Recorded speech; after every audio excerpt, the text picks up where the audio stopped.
Un buen día, profesor. Pero ¿cómo es eso, profesor? Que esas palabras solamente se escucharon cuando alguien dice que para que tiene que nacer de nuevo. Y eso, ¿cómo lo ve usted, profesor? Bueno, esas son palabras que se dijeron y se escucharon en un Nuevo Testamento cuando alguien le preguntó a un maestro que tenía que hacer y él dijo, te debes nacer de nuevo. Y él le dijo, pero ¿cómo voy a nacer de nuevo? ¿Cómo voy a entrar al vientre de mi madre para volver a salir? Aquellas cosas no se podían entender ni se entenderán si no analizamos el tiempo. Yo una vez les hablé del tiempo y les dije que Marcel Proust era un hombre que analizó a través de escaleras y a través de las cosas físicas cómo el tiempo pasaba. Y precisamente al ver yo por las calles, al caminar con un amigo llamado Ramón Bula, una vez en una inmigración de venezolanos, cuando la cuestión de los venezolanos aquí, uno determina que el hombre es bueno o el hombre tiene inclinaciones al mal o ambas cosas o sencillamente hay un humanismo en él. Ramón Bula me recordó en estos momentos en que observo cómo esas varillas de la reja y muchas escalinatas, como le dije la vez pasada, lo físico, cómo se deterioraba por el tiempo. Pero cuando las carnes se pudren, cuando las carnes se marchitan, entonces el tiempo no nos lleva a volver a nacer de nuevo. Es lo que yo analizo, porque el tiempo es infinito y de esto hablaron en muchas frases mucha gente. Yo quiero ahora detenerme precisamente porque al mencionar este amigo a Ramón Bula, recordamos que habían en un parque como a las 10, 11, 12 de la noche, un parque donde llegaban muchachos peligrosos. Y llegó una mujer con un niño en el brazo y un hombre. Y tenían una estufita. Y dijeron, no, pues, se llegaron al parque y en el parque ellos ahí pensaban pasar toda la noche. Y nosotros, ustedes esa estufita se la quitan aquí y les pueden hacer un daño, no se queden en este parque. Pero ¿qué hacemos, señor? Acabamos de llegar de Venezuela y era la cuestión cuando la inmigración y las cosas que había un imperio que trataba, que bloqueó a Venezuela y le prohibió el alimento y todas esas cuestiones que otros países y vieron la desgracia y las grandes vengativas de hoy día y las grandes cosas y en todo eso va el tiempo.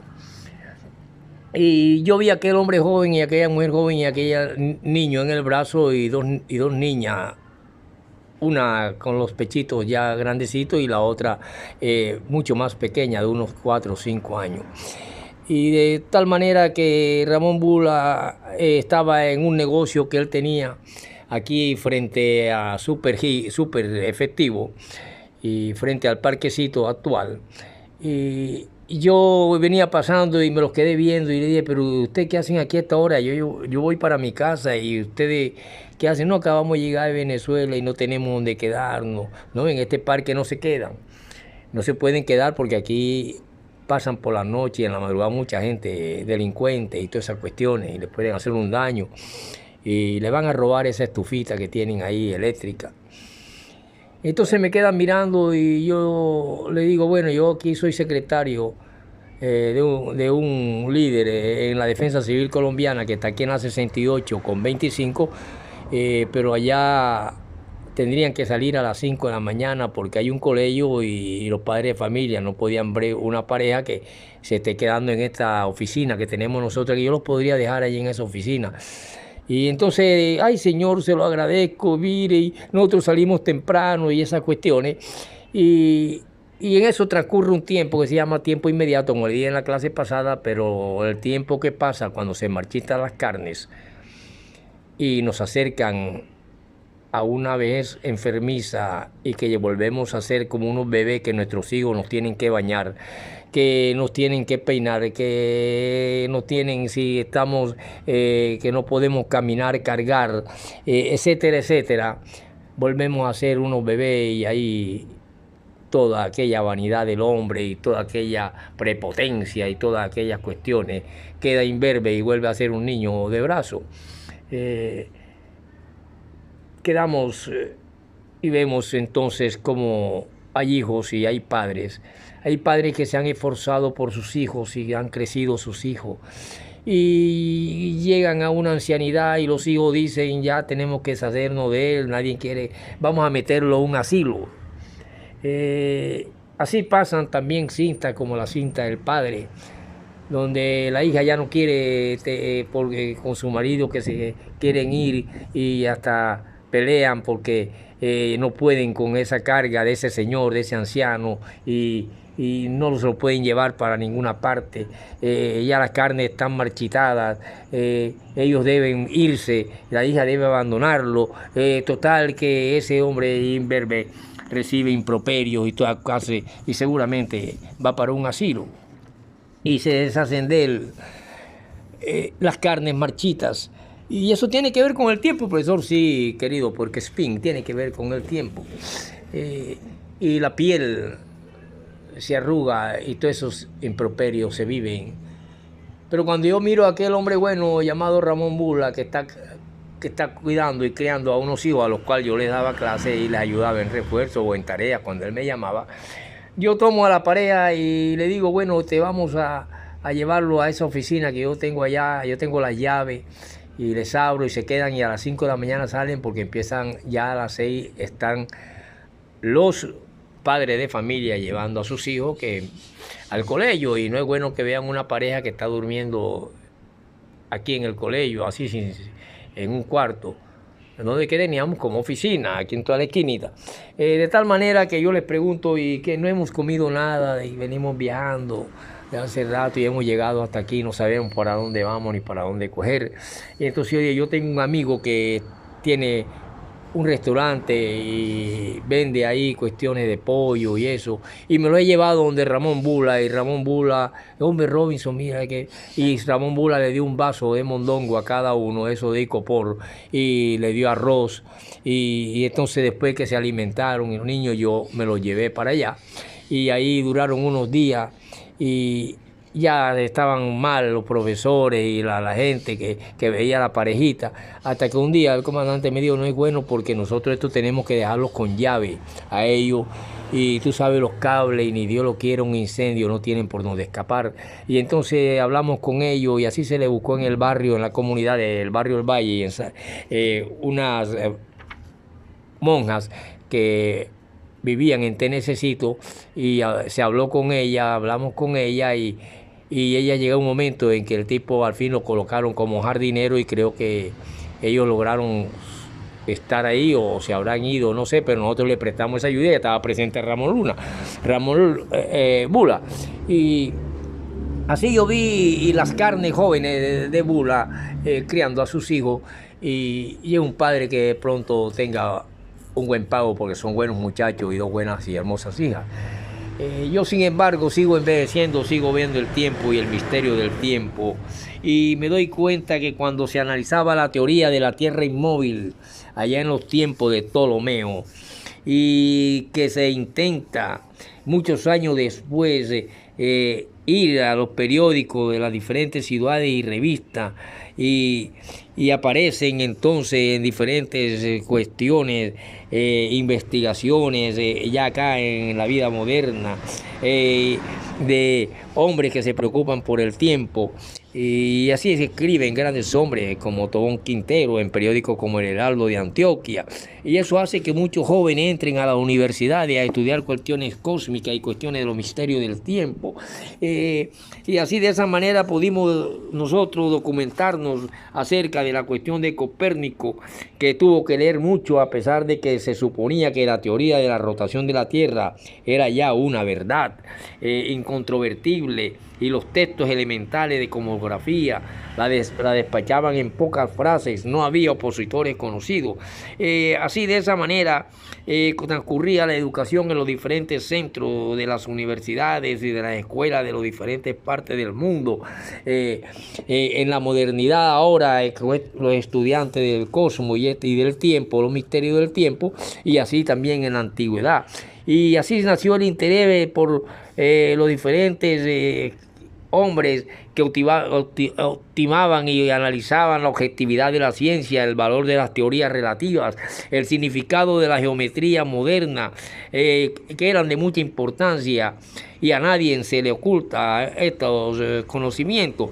Y poco a poco, mientras las carnes se envejecen y marchitan en los seres humanos, llegará un tiempo en que quedarán exangües en los brazos de los hijos si no los rechazan o los meten en los asilos, y morirán en sus brazos y lentamente vuelven a ser un bebé que hay que bañarlo, que hay que limpiarle el popó, que hay que cambiarle hoy en día los pañalitos, y quedan sin memoria y quedan sin nada hasta que mueren. Pero es necesario que el tiempo pase para que ellos mueran y vuelvan a nacer. Pero ¿cómo es eso, profesor? Usted está loco. Bueno, cuando yo voy y analizo y veo los relatos de las demostraciones convincentes de los péndulos cuando se menean y se mecen, como fue el Panteón de París, y otras más refinadas cosas donde hay impresionantes cuestiones de años más tarde, cuando se veía en los salones en las diferentes Naciones Unidas de Nueva York, cómo si la gente se obsesionó por el péndulo que había en Francia, y sentían muchas cuestiones e ideas relativistas. En muchos tiempos las conferencias en las universidades acerca de la filosofía del espacio, por ejemplo, que explicaba las ideas de Einstein sobre el espacio de 4 dimensiones, y así todo, la gente miraba el tiempo, y por eso definitivamente ya estaba invadida en la Tierra el virus del misterio del tiempo, y así de esa forma muchos hombres llegaron a esos conocimientos y a escribir acerca de estas cosas, y su profesor les explica estas cosas y le dice que sí, que las escalinatas se pudren, que las carnes se marchitan, que es necesario morir para nacer de nuevo. Pero profesor, ¿de dónde le viene esa idea? Que esa sí es suya, profesor, que no está en el libro, de que, hombre, sencillamente porque ¿qué te dijo el médico que te tenías en tu cuerpo? Pero el médico que estaba falto de calcio, que estaba falto de fósforo, que estaba falto de hierro, que me dijo una cantidad de cosas, profesor, que por eso se me caían los dientes, que una cuestión de, bueno, todos esos elementos que tú tienes en tu cuerpo y que yo tengo en tu cuerpo y que tiene el anciano que ya se le han desgastado y que tiene los niños cuando nacen y empiezan a formarse con la leche materna, el calcio y todas esas cuestiones, y van naciendo las venas y van naciendo las diferentes partes de los músculos estriados y lisos. No es más que una cantidad de elementos químicos del espacio que se le ha dado el título de eterno e infinito, y ese espacio y esas estrellas y todo el cosmos y todo el universo tienen todos los elementos químicos que tenemos nosotros en los cuerpos. En ellos y todo, y en la Tierra se encuentran el fósforo, el hierro, el zinc, el calcio, todo lo que conforma al ser humano, porque el espacio también se va expandiendo, se expande y llega con el tiempo a ser tan longevo y largo que llega un momento en que él mismo se desaparece y se encoge, y al encogerse vuelve nuevamente a una concatenación de la materia que llega a explotar nuevamente y llega a hacer nuevamente universo y con nuevas formas de vida, y en esa nueva forma de vida que va en la genética universal vamos nosotros nuevamente a nacer de nuevo, y las carnes marchitas vuelven nuevamente con nuevos elementos químicos a ser nuevo ser humano. Por lo tanto, no, joven, te enorgullezca de decirle a tu padre que va a pegarle porque se ha convertido en una carga y hay que salir de él, ojalá se muera para repartirnos la herencia, vamos a meterle un asilo y vendemos esto y tantas cosas que pasen por las cuestiones del mal y el bien, y que a veces vemos muchos padres que se sacrifican por los hijos y que seguramente tendrán otra suerte. Y hablando de estas cuestiones de suerte y del tiempo, vemos entonces cómo la eternidad no es algo que nos va a asombrar, porque la eternidad misma nos dice que si se está muerto 4 minutos, no quiere decir que se conozca cómo es la eternidad. De la misma forma que si se vive 4 minutos no se conoce nada de lo que es vivir. Lo dicen algunos pensadores anónimos. Otros dicen cuando estamos en estos diálogos en que interviene en el conversatorio otro hombre que se declara como anónimo y no quiere dar el nombre. Dice que muchos desean la eternidad, pero no saben qué hacer un domingo lluvioso. Y así por el estilo. Yo admiro mucho a Ramón Bula porque es un gran hombre y le brindó desde su restaurante alimento a aquella pareja, que no sé si lo agradecieron o no, pero que quizás le está viendo en la vida mejor que este que le prestó ayuda, porque ellos lograron entrar a ser jardineros en un convento o en una cuestión de social de estas personas de monasterio. Mientras yo continué mi vida de secretario y hasta que paso a otra etapa. Por lo tanto, hablando de estas cuestiones, queridos estudiantes, y que están viendo, sí, profesor, yo veo que cada vez se me reseca más el pelo de puercoespín y me voy volviendo, profesor, como ya más diferente, profesor. Ya me salieron unos vellos en la pelvis y en los sobacos, profesor, y ya la carne no la tengo como cuando era niñito, profesor, y ya tengo a tomar los olores en los sobacos, profesor, y en la chácara cuando no me baño, profesor. Sí, puercoespín, tienes que bañarte. Y tú también, perro sucio, y el otro, oreja de puerco, tienen que higienizarse. Y ya, profesor, ya por ejemplo, el Chirrinchi ya es viejo, ya se casó con la pulgarrecha, el Chirrinchi, profesor, ya tiene niñito y ya la cara le cambió, profesor, pero sin embargo viene a la escuela suya, profesor. Sí, ahí va el tiempo en las escalinatas que se van pudriendo, en las carnes que se van marchitando, y todas las cuestiones han sido así, por lo tanto, en la eternidad. Se dice que cuando Blavatsky entra, ella dice que buscar un refugio solamente en lo eterno lo encuentran los muertos. Y también dice Fedor Dostoyevsky que creo en la vida eterna en este mundo. Hay momentos en que el tiempo se detiene de repente para dar lugar a la eternidad. El mismo espacio se detiene.